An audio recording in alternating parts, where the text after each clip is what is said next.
Há uma teoria antiga proibida em muitos círculos religiosos que sussurra algo impensável: que Jesus, sim, ele mesmo teria pisado em solo brasileiro muito antes da colonização portuguesa.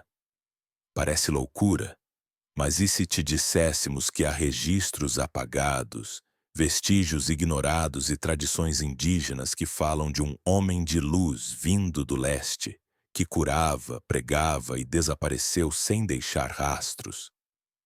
Prepare-se para entrar numa história que desafia tudo o que você achava que sabia.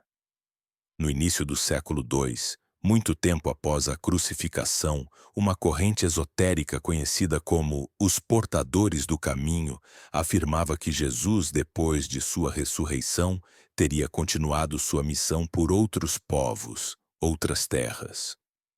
Um manuscrito descoberto nos arredores de Nag Hammadi, no Egito, citado apenas como o Testemunho de Tomé, menciona uma jornada misteriosa além do grande oceano, onde o mestre ensinaria a tribos esquecidas pelo tempo.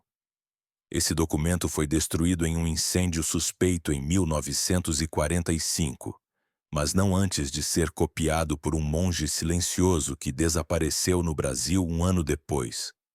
Coincidência? Talvez. Mas e se não for? Na floresta amazônica, tribos como os Kaxinawa, a Xaninca e a Wanawá possuem lendas milenares que falam de um ser diferente, vindo de uma estrela que caiu do céu. Esse homem falava em parábolas, curava com as mãos e andava entre os bichos sem que eles o temessem. Chamavam-no de o Homem de Branco. Sua figura, segundo os mais velhos, brilhava ao pôr do sol. Era seguido por 12 guerreiros calados e tinha poder sobre o tempo, a chuva e a febre.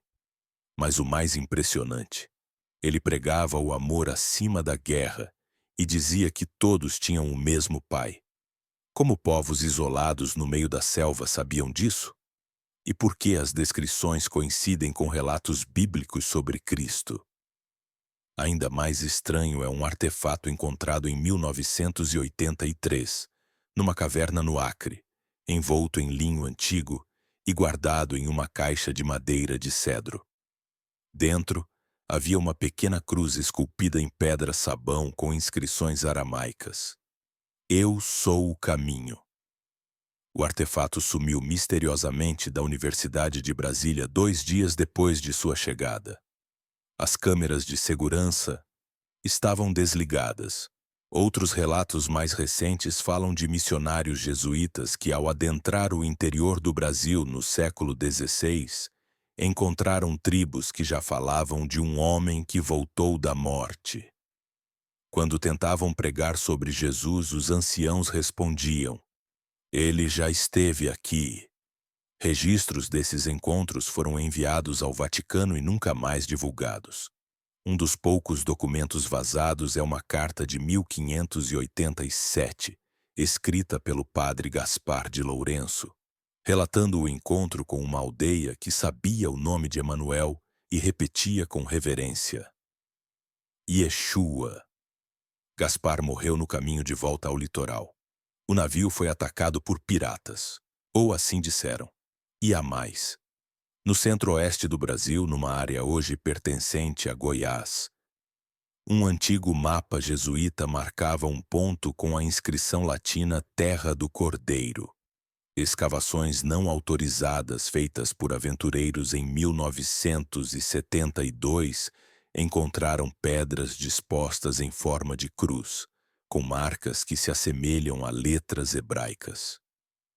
Os estudiosos que examinaram as fotos dessas pedras sumiram da mídia após declararem ao vivo que os sinais indicavam presença messiânica. Se tudo isso for verdade, por que esconder? Porque a simples ideia de que Jesus tenha pisado em terras brasileiras antes da evangelização oficial colocaria em xeque séculos de doutrina, colonização e poder. Uma presença anterior de Cristo aqui indicaria que ele quis falar diretamente com os esquecidos, os indígenas, os povos não alcançados. Isso mudaria tudo. E é aqui que a história se aprofunda, porque há um nome que aparece em quase todos os relatos. Um jovem indígena chamado Tauan. Segundo a tradição oral dos Tupinambá, Tauan foi um escolhido. Ele teria recebido palavras diretamente do homem de branco, palavras que nunca foram escritas.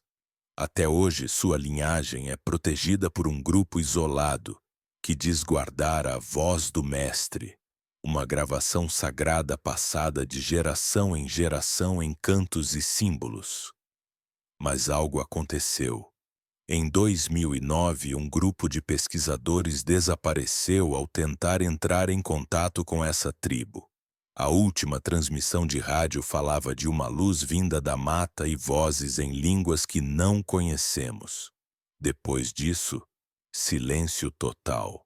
E é justamente neste ponto que a teoria se torna ainda mais assustadora e impossível de ignorar.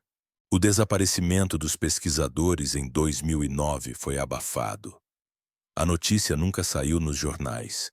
Seus familiares receberam apenas o silêncio e uma explicação oficial: desorientação em área de mata densa. Mas os sinais estavam lá. Equipamentos abandonados, um rádio ainda ligado transmitindo estática e o diário de um dos membros da expedição, encontrado dias depois por um ribeirinho. As últimas palavras escritas eram: "Ele está aqui, mas não como pensamos." O governo interditou a área. Satélites começaram a registrar bloqueios de imagem exatamente naquela coordenada. Uma espécie de sombra artificial escondia a clareira onde os antigos diziam que a voz do mestre ecoava. Mas por quê? O que estavam escondendo? Em 2013, um homem chamado Samuel Vieira, ex-agente da Força Nacional e convertido ao Evangelho, publicou anonimamente um relatório que vazou em fóruns obscuros da internet. Ele dizia ter participado de uma operação de resgate naquele mesmo local. Mas o que encontrou não era apenas floresta. Segundo ele, havia uma estrutura de pedra coberta por raízes com inscrições em hebraico, grego antigo e tupi. Ele viu dentro dessa construção uma figura pintada nas paredes. Um homem de braços abertos, cercado por jaguatiricas, tucanos e um céu estrelado. No peito, uma luz, e ao lado 12 pequenas marcas em forma de pegadas. O relatório afirmava que o local emanava uma energia inexplicável. Alguns soldados ouviram vozes, outros choraram, e alguns simplesmente desapareceram. Samuel se desligou da missão e hoje vive escondido, mas antes disso deixou uma última pista. Um áudio com vozes indígenas entoando um cântico onde entre os sons nativos ouvia-se nitidamente um nome: Yeshua. Durante séculos a história foi moldada para caber dentro dos limites do poder humano. Mas talvez Jesus tenha ido além, muito além. Talvez ele não tenha esperado a chegada dos colonizadores. Talvez ele mesmo tenha vindo até os povos originários, não para conquistar, mas para amar. Para lembrar que o Pai não vê fronteiras e que o Espírito sopra onde quer. Há relatos semelhantes nos Andes, na África Central e até entre os aborígenes australianos.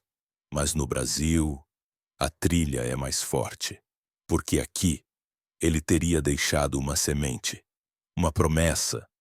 E é por isso que até hoje algumas tribos isoladas mantêm em segredo cantos que ninguém consegue traduzir. Símbolos que nenhum antropólogo compreende, e lendas que, quando ouvidas com atenção, não falam de mitos, mas de alguém real. A pergunta que fica não é se Jesus veio ao Brasil. A pergunta é: por que nunca nos contaram que ele poderia ter vindo? O que isso mudaria em nossa fé, em nossa história, em nós mesmos? Porque se for verdade, se ele veio antes de tudo, antes das bandeiras, da catequese, das igrejas, então talvez ele nunca tenha sido apenas europeu, ou judeu, ou romano.